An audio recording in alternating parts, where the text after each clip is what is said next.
பார்த்து வாங்கணும். அரபு நாட்டிலிருந்து இறக்குமதி செய்யப்பட்ட ஆரோக்கியமும் தூய்மையான சுவையும் கொண்ட கோகுலம் டேட்ஸ். புதுச்சேரியில் 3 இளைஞர்களை கத்தி முனையில் கடத்தி கொலை செய்த பிரபல ரவுடி சத்யா கைது. ரவுடிகளுக்கு இடையிலான மோதலில் மூவரையும் கடத்தி சினிமா பாணியில் சித்திரவதை செய்தது பற்றி திடுக்கிடும் தகவல். விழுப்புரம் அருகே முன்னாள் காதலனுடன் பழகிய மனைவியை காதலர் தினத்தன்று கொன்ற கணவர் கைது. திருமணமாகி 20 ஆண்டுகளுக்கு பிறகும் காதலை கைவிடாததால் பழி தீர்த்த பரபரப்பு பின்னணி. நடிகை ஜாக்குலின் பெர்னாண்டஸுக்கு ஜெட் விமானம் பரிசளித்த மோசடி மன்னன் சுகேஷ் சந்திரசேகர். திகார் சிறையில் இருப்பவர் உருக்கமாக காதல் கடிதத்துடன் காதலர் தின பரிசாக விமானம் பரிசளித்தது எப்படி? எஃப்ஐஆர் குற்றமும் பின்னணியும் இன்று பிற்பகல் 2 மணிக்கு சன் நியூஸில் காணத் தவறாதே.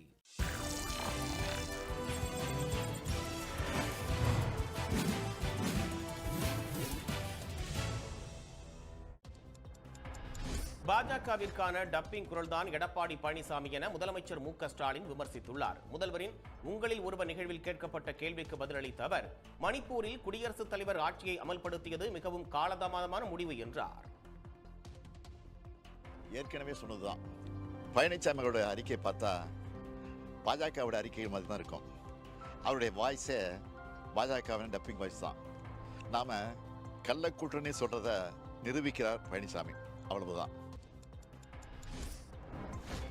ஒன்றிய அரசு திட்டங்கள் நடைமுறைப்படுத்தப்படுவதற்கு கண்காணிப்பதற்கான திஷா குழுவின் ஆலோசனை முதலமைச்சர் மு க ஸ்டாலின் தலைமையில் சென்னையில் நடைபெற்றது. இதில் அதிமுக எம்பி தம்பிதுரை பங்கேற்காத நிலையில் முன்னாள் அமைச்சர் செங்கோட்டையன் பங்கேற்றார். சொத்து குவிப்பு வழக்கில் பறிமுதல் செய்யப்பட்ட ஜெயலலிதாவின் நகைகள், சொத்து ஆவணங்களை மதிப்பிடும் பணி பெங்களூரு நீதிமன்றத்தில் 2வது நாளாக நடைபெறுகிறது. 27 கிலோ நகைகளை மதிப்பிடும் பணி இன்று முடிவடைந்து தமிழ்நாடு அரசிடம் ஒப்படைக்கப்படும் என்று கூறப்படுகிறது. தூத்துக்குடி விசைப்படகு மீனவர்களின் வேலை நிறுத்தத்தால் மீன்களின் விலை உயர்ந்துள்ளது. திரேஸ்புரம் நாட்டுப்படகு மீன்பிடி துறைமுகத்தில் 1 கிலோ சீலா மீன் 800 இருந்து 1100 ஆகவும், ஊலி 400 இருந்து 700 விலை உயர்ந்துள்ளது. மயிலாடுதுறை அருகே பெரம்பூரை அடுத்த முட்டம் கிராமத்தில் பொறியியல் மாணவர் உட்பட 2 பேர் கொல்லப்பட்டனர். ராஜ்குமார் உள்ளிட்ட 3 பேரை கைது செய்து விசாரணை நடத்தி வரும் போலீசார் முன்விரோதமே கொலைக்கு காரணம் என்றும், கொலை தொடர்பாக உண்மைக்கு புறம்பான தகவல்களை பரப்ப வேண்டாம் என்றும் வேண்டுகோள் விடுத்துள்ளனர். மயிலாடுதுறை இரட்டை கொலை வழக்கில் தொடர்புடைய ராஜ்குமார், மூவேந்தர் மற்றும் தங்கதுரை வீடுகள் தீ வைக்கப்பட்டதால் முட்டம் கிராமத்தில் போலீசார் குவிக்கப்பட்டிருக்கிறார்கள். கொலையில் சம்பந்தப்பட்ட அனைவரையும் கைது செய்ய கோரி இளைஞர்களின் உறவினர்கள் கும்பகோணம் மயிலாடுதுறை சாலையில் மறியலில் ஈடுபட்டனர். ராணிப்பேட்டை மாவட்டம் ஷோலிங்கரில் வெறிநாய் கடித்து படுகாயமடைந்த 10 பேர் மருத்துவமனையில் அனுமதிக்கப்பட்டுள்ளனர். ஷோலிங்கர் பேருந்து நிலையத்திற்கு வரும் பயணிகளை வெறிநாய்கள் துரத்தி கடித்ததால் பரபரப்பு ஏற்பட்டது. புதுச்சேரி தவளக்குப்பம் பகுதியில் 6 வயது மாணவிக்கு பாலியல் தொல்லை அளித்த ஆசிரியர் மணிகண்டன் போக்சோ வழக்கில் கைது செய்யப்பட்டுள்ளார். புகார் குறித்து நடவடிக்கை எடுக்க கோரி பள்ளியை சூறையாடிய பெற்றோர் மற்றும் உறவினர்கள் ஆசிரியரை பிடித்து போலீசில் ஒப்படைத்தனர். வரும் மார்ச் 14ஆம் தேதி முதல் சபரிமலை வரும் பக்தர்கள் 18ஆம் படி ஏறியதுமே ஐயப்பனை பொறுமையாக தரிசனம் செய்ய கோயில் நிர்வாகம் ஏற்பாடு செய்துள்ளது. தற்போது 18ஆம் படியில் ஏறிய பிறகு பாலம் ஒன்றை கடந்து சென்று தரிசிக்க வேண்டிய நிலையே உள்ளது. சென்னையில் ஆபரண தங்கத்தின் விலை சவரனுக்கு 800 ரூபாய் குறைந்து 63,120 ரூபாயாக உள்ளது. 1 கிராம் தங்கம் 7,890 ரூபாய்க்கு விற்கப்படுகிறது. வெள்ளி விலை மாற்றமின்றி 1 கிராம் 108 ரூபாயாக உள்ளது. துப்பாக்கிச்சூடு நடத்தி இலங்கை கடற்படை மீனவர்களை கைது செய்ததை கண்டித்து காரைக்கால் மீனவர்களின் வேலைநிறுத்தம் 5வது நாளாக நீடிக்கிறது. எதிர்ப்பின் ஒரு அங்கமாக விசைப்படகுகளில் கருப்பு கொடி கட்டி ஒன்றிய அரசை கண்டித்து அவர்கள் கண்டன முழக்கங்களை எழுப்பினர்.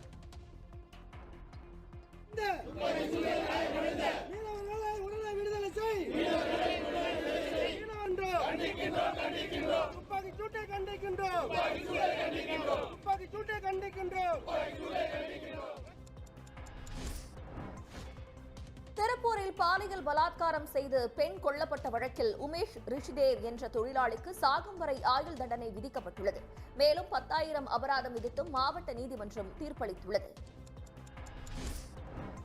பழனியிலிருந்து திருப்பதிக்கு மீண்டும் பேருந்து சேவை துவங்க நடவடிக்கை எடுக்கப்படும் என ஆந்திர துணை முதல்வர் பவன் கல்யாண் தெரிவித்திருக்கிறார். பழமுதிர்ச்சோலை முருகன் கோவிலில் தரிசனத்திற்கு பின்னர் செய்தியாளர்களிடம் அவர் இதனை கூறினார். சாத்தூர் அருகே 7000 பண்ணை பகுதியில் வானில் வட்ட வடிவில் தெரிந்த மேகமூட்டத்தை மக்கள் வியந்து பார்த்தனர்.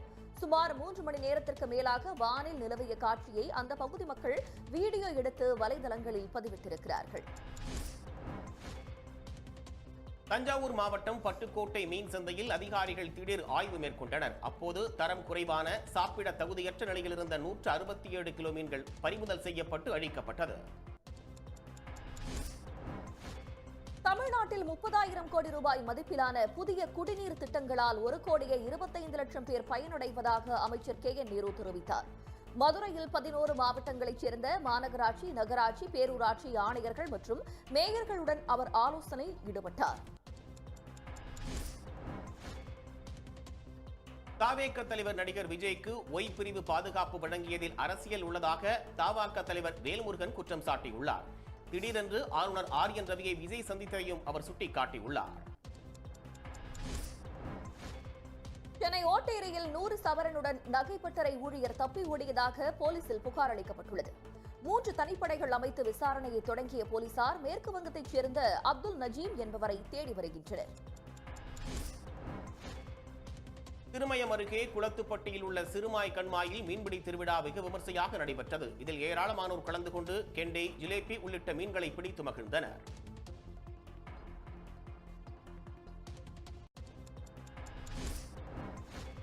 வெள்ளக்கோவில் நகர துணை செயலாளர் உள்ளிட்ட அதிமுக முக்கிய நிர்வாகிகள் திமுகவில் இணைந்தனர். சென்னை அண்ணா அறிவாலயத்தில் கட்சியில் இணைந்த 50க்கும் மேற்பட்டோரை முதலமைச்சர் மு க ஸ்டாலின் சால்வை அணிவித்து வரவேற்றார். கிருஷ்ணகிரி அருகே பிரபல தனியார் ஹோட்டலின் மேலாளரை அரிவாள் கொண்டு துரத்தி தாக்க முயன்ற நபரால் பரபரப்பு ஏற்பட்டது. கார் மற்றும் கடையின் கண்ணாடியை உடைத்து அவர் ரகளையில் ஈடுபடும் காட்சிகளும் வெளியாகியுள்ளது. வேடச்சந்தூரில் சுற்றித் திரியும் தெருநாய்க்களை கட்டுப்படுத்த அந்த பகுதி மக்கள் கோரிக்கை விடுத்திருக்கிறார்கள். பள்ளிக்கு நடந்து செல்லும் மாணவர்களுக்கு தெருநாய்க்களால் அச்சுறுத்தல் ஏற்படுவதாக அவர்கள் தெரிவிக்கின்றனர். விழுப்புரத்தில் அரசு பேருந்து மோதி கீழ்பெரும்பாக்கம் பகுதியைச் சேர்ந்த சுசீலா என்ற பெண் உயிரிழந்தார். மருந்து வாங்கிவிட்டு சாலையை கடக்க முயற்சித்த போது வந்தவாசியிலிருந்து விழுப்புரம் வந்த பேருந்து மோதியுள்ளது. தூத்துக்குடி அருகே முள்ளக்காடு பகுதியில் இளைஞர் ராஜா கொலை செய்யப்பட்ட வழக்கில் எதிர்வீட்டு இளைஞரை போலீஸ் கைது செய்துள்ளது.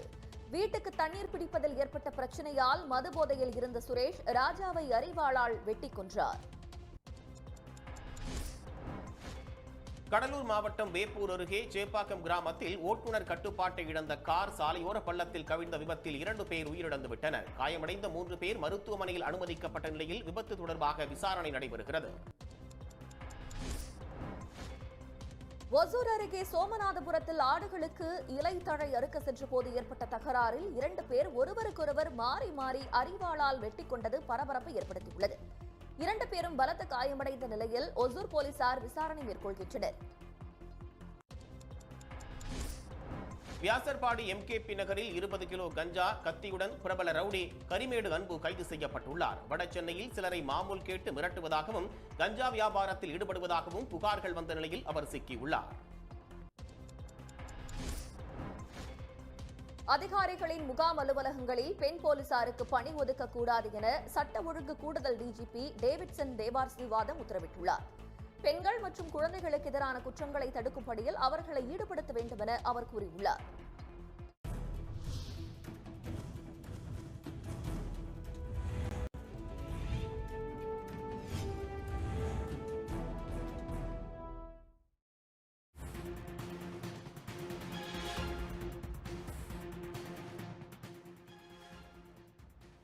பெங்களூரு நீதிமன்றத்தில்